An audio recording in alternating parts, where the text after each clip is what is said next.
you see the word voluntary action? A lot of family members are standing beside the patient and they say, I asked Mom to move her finger and she did. So she still, you know, let's keep trying. But we're talking about purposeful movement, not talking about voluntary movement, okay? That would mean she might twitch her eyes now and then, she might move her finger now and then, she might move her toes now and then.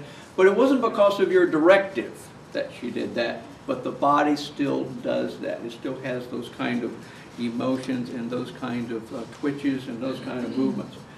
So again, terminal, end-stage, persistent vegetative state, and then the worst condition of the poor prognosis would be the brain death, which is an irreversible end of all brain activity, and usually that is proven by 2 EEGs, and we'll be talking about death of the brain and brain stem.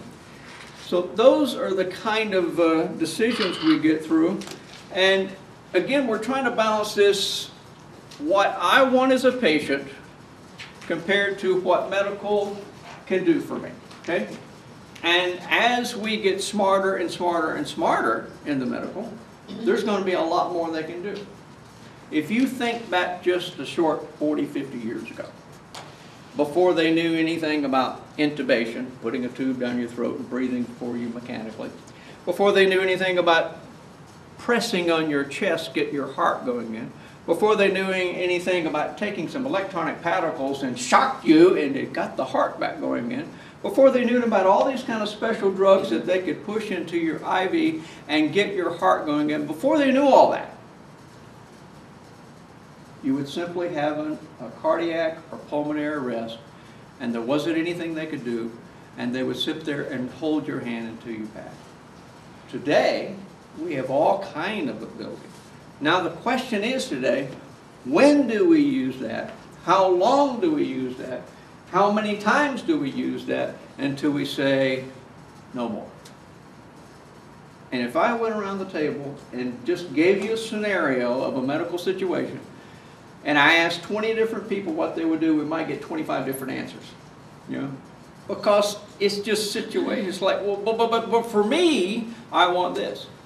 And the next person goes, no, no, not me, I don't want that. I don't want to go down Walmart, you know, pulling my oxygen tank. That would be humiliating to me. Don't ever let that happen. Another person would go, well, I'd be glad to pull around that oxygen tank rather than being in ICU on the ventilator. Perspective. And your decisions change. After you get sick and after you go through an event, you might make a decision different than your decision today.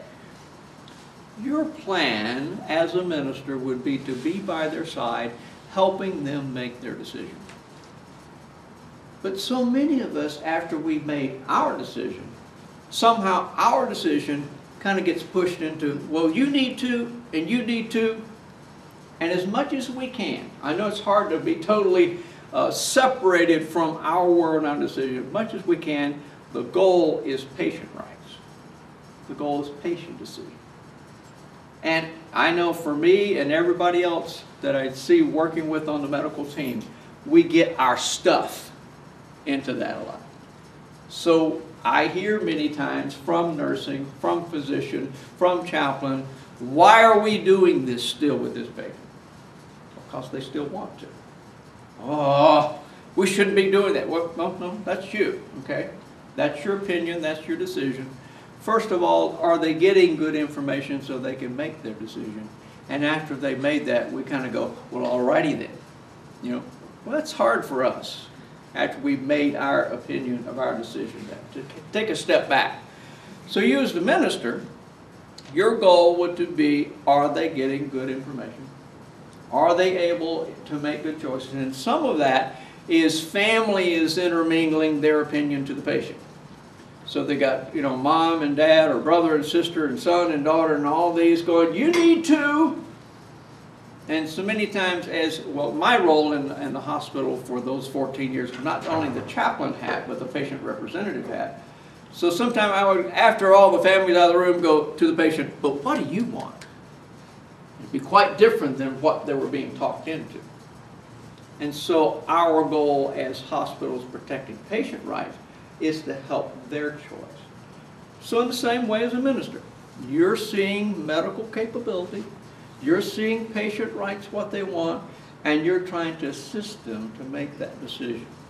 You may also be calling off the wolves as the family's pushing that decision, going, now wait folks, what does she want? What does he want? Let's see what they have to say.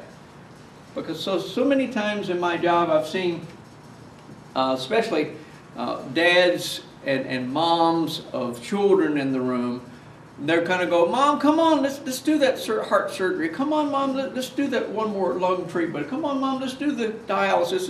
It's like, I can't leave you. You can't leave me. So then it's all about them, the children, okay? Well, of course, love in the big picture, okay? Love says, I want my mama here. Love says, I don't want my daddy to go this day. It's love, okay? Now, in the helping part of it, we see somewhere on the team, maybe nurses, case managers, physicians, respiratory therapists going, well, they're just in denial. Well, then you, as the minister, helping along the side, go, well, is it denial or is it just good old love?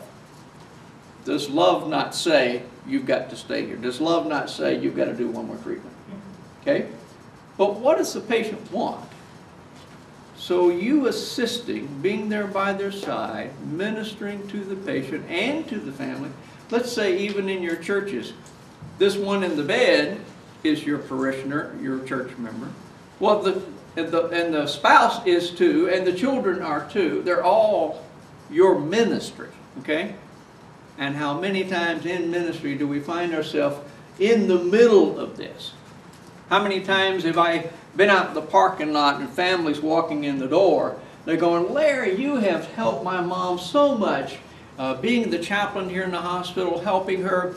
It's time for her to go to the nursing home, and it would be so good for her. Will you go in there and put the good word in for that and see if she'll go to the nursing home? I'm going, boundaries. Now, next year when I come back, I'm going to do a whole seminar on codependency, boundaries, sexuality, and scruples. And everybody goes, oh boy. Because we get into these pickles all the time. Not just chaplains, all employees. We get sicked onto goals, somebody else's goal. Go do this. This is the right thing. So I'm saying as a minister, how we can be neutral, minister, care for them, and it's sometimes going, I'm not taking on that job description. No, don't put me in the middle of that. Or I will be here as you talk it over together. Yeah? Or I will help them see all three options. Okay? And see what they want. But that's hard when we get our stuff in it and we just help our mom get in the nursing home and we knew that was the right thing for our mom, and then we go in and go, yeah, I'll help her. You see? It's so much of our stuff, their stuff, all that we mingle in together, as much as we can be neutral for the sake of the good of the patient, what they want. Information, information. Then when should we let go? The choosing to do more is part of this letting go, saying as the patient, I don't want to suffer anymore. Part of the do more may be as a family member, I'm suffering. So I'm looking at patient suffering, family suffering. They're both suffering. And a decision may cause the patient to suffer more or the family to suffer more. So sometimes we can't totally get out of suffering, out of pain, out of troubles. I wish I had a magic wand that when I became a chaplain, they just issued me one. You know, here, sprinkle a little dust on all of you. We're all better, we're all going home, we're all happy. A lot of times, everybody doesn't go home happy. Our goal may be to get information and help them as much as possible. Patient and surrogate readiness. What are the patient's rights? What are their wishes? And the legal medical term, informed consent, meaning, did they get good medical information? Have they gotten all the facts? Let's suppose you, as the volunteer chaplain, believe that they have not gotten all the facts. Let's believe for a moment that they have gotten a candy-coated solution.